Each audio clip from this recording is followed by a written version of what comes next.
If you follow me on social media, you've probably seen that I've been riding this Super73 ZX, and today we're finally going to give you some first impressions and do the unboxing and assembly for the Super73 ZX.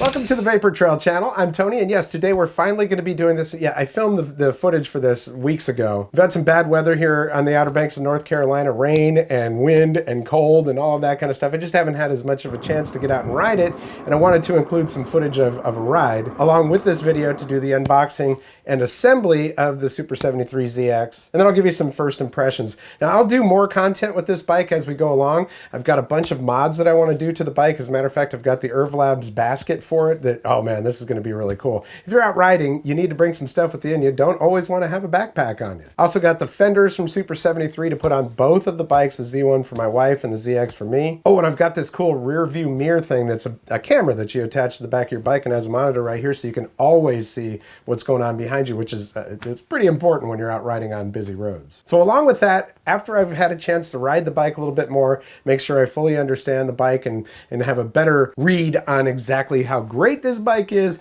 then we'll do some more content with it and I'll share those thoughts with you. And if you're looking to get one of these bikes, or you have one coming for Christmas or something like that, these things are highly sought after by thieves, and I've got the Invoxia GPS, Wi-Fi, and cellular tracker that we'll be showing here on the channel, and it's good. So let's go ahead and rewind a little bit, go back a few weeks when I unboxed and assembled the Super73 ZX. Okay, since the last one of these that I got, the box was completely destroyed and I didn't really get a chance to do this, it's kind of a first for me. So we're gonna go ahead and unbox this Super73 ZX. The only damage to this box is this little thing right here, and from looking in there, it didn't look like anything really got to it. And this time I get the pleasure of actually pulling the box of stuff out of here. We've got a manual, got your pedals. All right, so we'll just open that up. Okay, so you'll notice that on the pedals themselves, they do have left and right on there, so you can see that. Okay, also inside of the box, a couple of reflectors and the stuff to attach them with. Of course, there are the tools that will be required to assemble the bike. You've got a crescent wrench and you have an Allen wrench. And pretty much these two wrenches are good for about 90% of the bike, at least as far as assembly. I am going to invest in a small torque wrench so that I can make sure everything is on there exactly right. And you want to check your bike after every couple rides just to make sure everything is good. You know, I love it, man. You open this box and you smell those tires and all that new bike smell. Okay, we have this box right here. Opening this. That is your power supply. This power supply looks a little bit bigger than the one that came with the Z1, my wife's bike. I might be wrong, but it looks just a little bit bigger. And they do have a safety manual in here for the charger, charging block, and the power cable. Now this right here, this does represent a big difference between the Z1 that my wife got and the ZX that I've gotten. This is the battery, all right? So the battery's detachable. They've got this separate in this box. And there we go. That is the battery, all wrapped up and some visqueen. All right, so battery. It's got connections back here on the back. If you've ever used anything with a detachable battery, well, that should look pretty familiar to you. This one does have a lock on it, so there's a little key that goes with this, and you unlock that and lock it in order to take it on or off the bike. There's a power switch right there, and then there is where you plug it in to charge it. This will go underneath the bike. Aha! And here are the keys for that battery. Okay, assorted paper and more cardboard. Nice. This has the Trooper tires on it, and I can see them now. That is nice. All right, when the Z1, my wife's bike, came, this is the plate that goes on top of your gooseneck to hold your handlebars on. Hers was already attached to the bike, so in this case, this one was not, so make sure you hold on to that. Okay, I've got my wife Carrie helping me out here, just because you need two people to get it out of the box. Lift her up, get up over there, there we go. All right, go ahead and put this down. Kickstand. And I think we pretty much got everything. Inside of the box, I did find these little caps, as you saw with the Z1, if you did watch my unboxing for that video. These are just on the back here to make sure that those are safe during transit right there. Come off, no problem. I think that is all. Well, Carrie, thank you very much for your help, and we'll see you in a minute if I need your help with the handlebars. All right, so now all I gotta do is get rid of this box and we'll do it up with the bike. Okay, this bike looks like it is in great shape. We're gonna go ahead and get the rest of this stuff off of here. You know, I'm using a knife, but I'm being very, very careful with everything. I don't want to scratch it up or anything like that.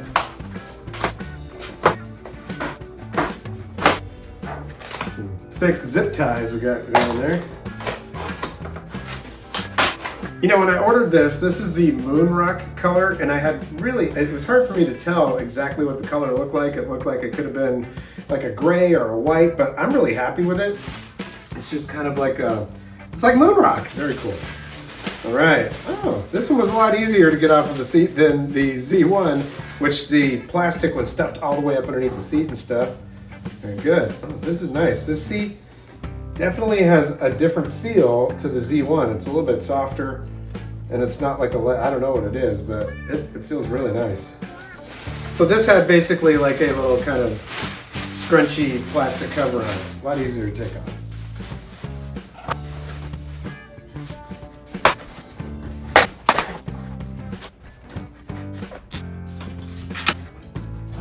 Man, this looks good. Okay, so we've got a couple of really strong zip ties on here. This is going to be the last things because that's what basically, these are the handlebars holding on to the bike with the zip ties.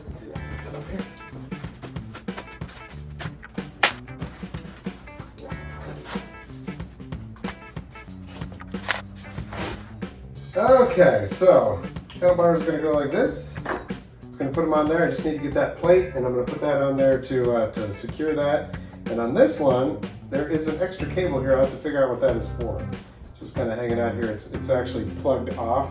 Okay, so I've got Carrie down here to help me out with these handlebars. I did it myself last time, and it's a little bit wonky. So what I'm going to do is I've got the plate here, the Super73 plate. You got the bolt that has the washer on it. That's going to go in. So I'm just going to load those in here like so. Okay? Okay, what we're going to do is you're going to hold these like that. Now we're going to try not to lose anything. Yep, just like that. Now we're going to put this on here.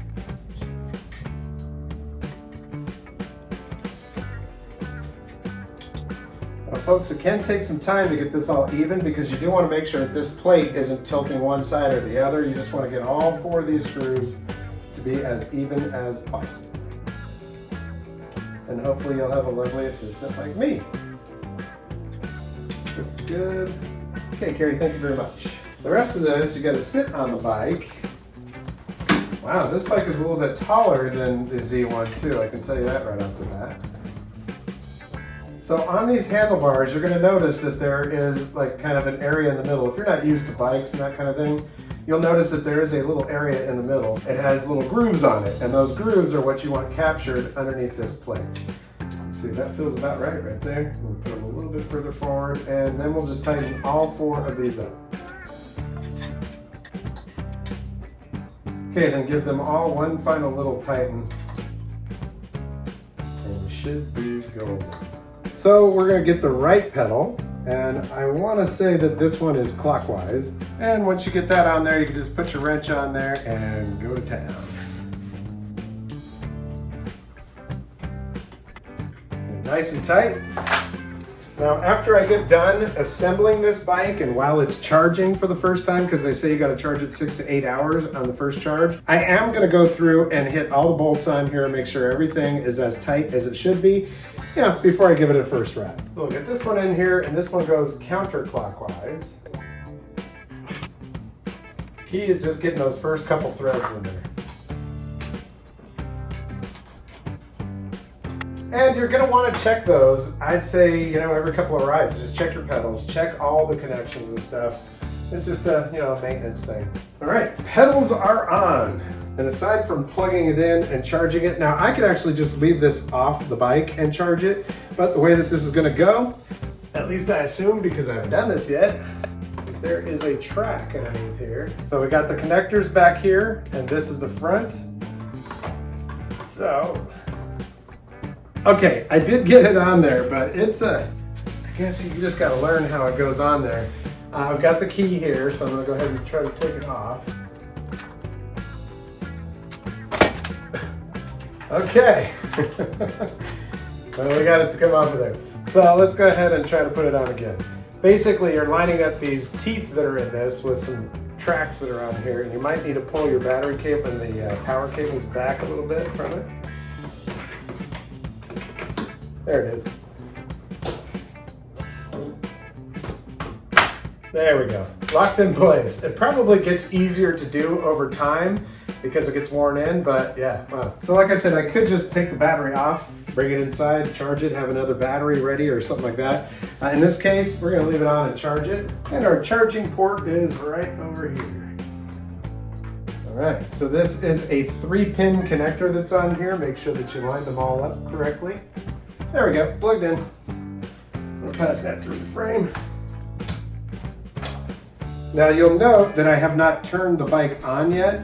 I plugged it in, but I have not turned it on. So we're gonna go ahead and get all this plugged in first. All right, so on this, the indicator is green. So that should mean it's charged, but I haven't turned it on yet. So we're gonna see here. That green can mean that it's either charged or that it's just, it's sitting there without being plugged in. As soon as we turn it on, we'll see what's up. Okay, then we'll come around to this side here. Flip that switch. Come back over here. And you'll see that it's red now. So when that goes green, that means that it's fully charged. They say 6 to 8 hours on your first charge. You'll also notice that over here, you've got indicators showing you that it is charging. And those are also good battery indicators overall. There's actually a button that you can press right here at any time to see how much battery you've got left. So these are the Trooper tires. They've got kind of a tighter pattern that's in the center and then a less tight pattern on the outside. It's supposed to help with wear on the tire. Also, it's supposed to be super grippy for mostly street stuff, maybe a little bit of sand and dirt that's on the streets, and that's what we have here at the beach. This is telling me that it's 37% charged. This is part of the control of the bike. It gives you turn-by-turn directions and stuff. We'll get a lot more into that later on. And then we do have a throttle over here. But man, that is a good-looking bike right there. So yeah, it's really not that difficult to assemble. Instead of having two people to lift it out of the box, you could just take a sharp knife or a box cutter and just cut one side of that so that it falls open and just take the bike out. I think a lot of people are just pulling them outside of the box, so I figured I'd show it that way. But yeah, basically all you got to do is put your handlebars on and your pedals, make sure everything's all tightened up, and check all your connections on your cables, and you're good to go. So far, the range and ability of this bike has been fantastic for me. Like I say, I need to do a little bit more riding and testing, and unfortunately, this weather is not super cooperating. But I did get a armored hoodie that is super warm. It has plates and pads inside the elbows and the shoulders, as well as a big plate in the back, and it is even lined with a Kevlar liner, so it should do the trick for that and for the skateboards. I even got some lined pants, man, so I intend to get out and ride it. I have a little bit of footage here with some first impressions from some of my first rides, so let's go ahead and check that out. Okay, so right now we're at level 0, so we're gonna jack that up to level 3. We're going up a hill. I'm pedaling. Pedal assist works pretty good there. We're gonna go to 4. Nice. Very good. Wanted to see how well this thing would go up a hill pedaling. And that's very good.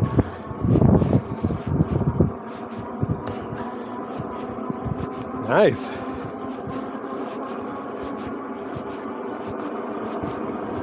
So this is my first time using pedal assist. Boy, this thing's hauling butt. I'll take it down to level 3.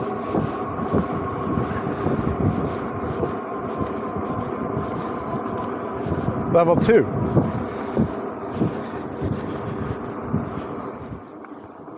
Now, let's go ahead and use the throttle to go up this hill. This is probably at least a 30% grade right here.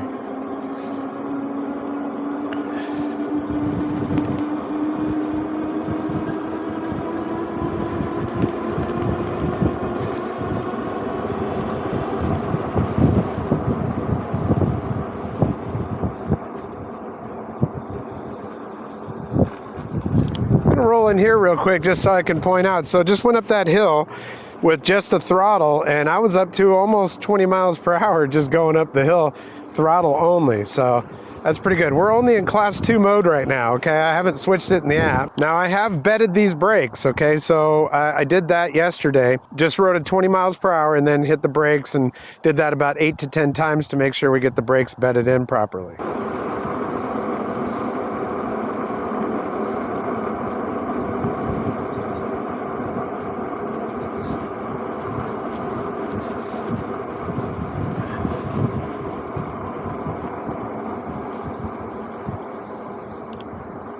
I'm going to take a little shortcut through the bushes here.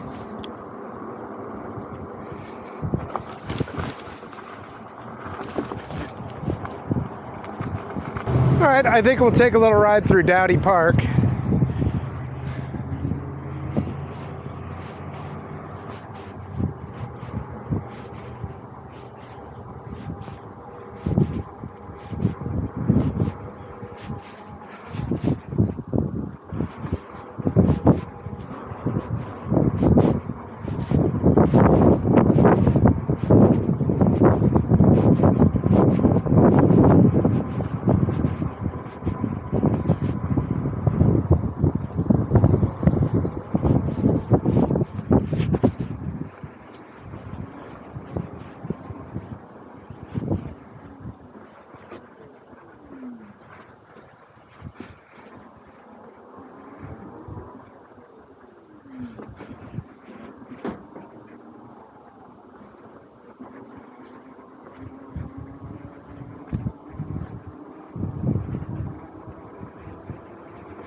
Okay, we're going to put this into level 4, and we're going to see how it goes with that.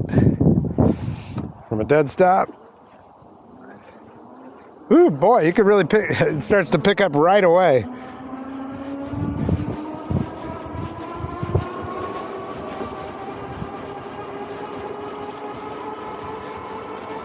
"20 miles per hour right off the bat."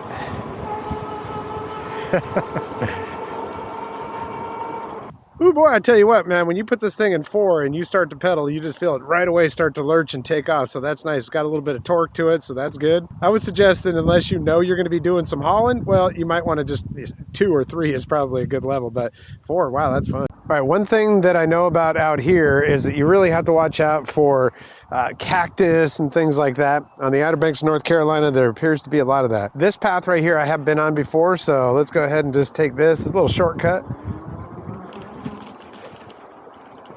Whoa. Little sand. Hopefully no cactus.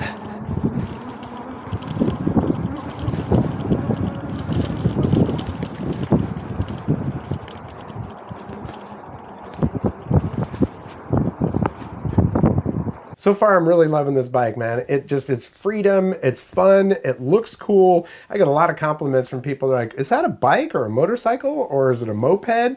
That kind of thing. And I'm sure once I put the fenders on there, it's gonna look even more like a motorcycle. But it is legal to ride on, well, depending on your municipalities and your rules and laws and that kind of thing. Where I live, it's legal to ride just about everywhere because it's a class 2 bike. Until you open that app and you turn off the restrictions, which is great. I'll show you all that app stuff later on, but that's what I've got for you on the Super73 ZX right now. It is a little bit taller than my wife's Z1. It's a little bit more comfortable for me to ride. I would say the seat is definitely more comfortable than the Z1. For my wife, the Z1 is perfect. She's not, going to be doing as much riding as me for one, and she's just not as extreme, as long as she can hit that throttle or pedal the bike, she's happy. On the ZX, you can do the pedal assist. You can turn off all of the restrictions and all that, and you can even do over-the-air updates using the app. In the last 1.5 to 2 years, I personally have grown a great fondness and love for e-mobility.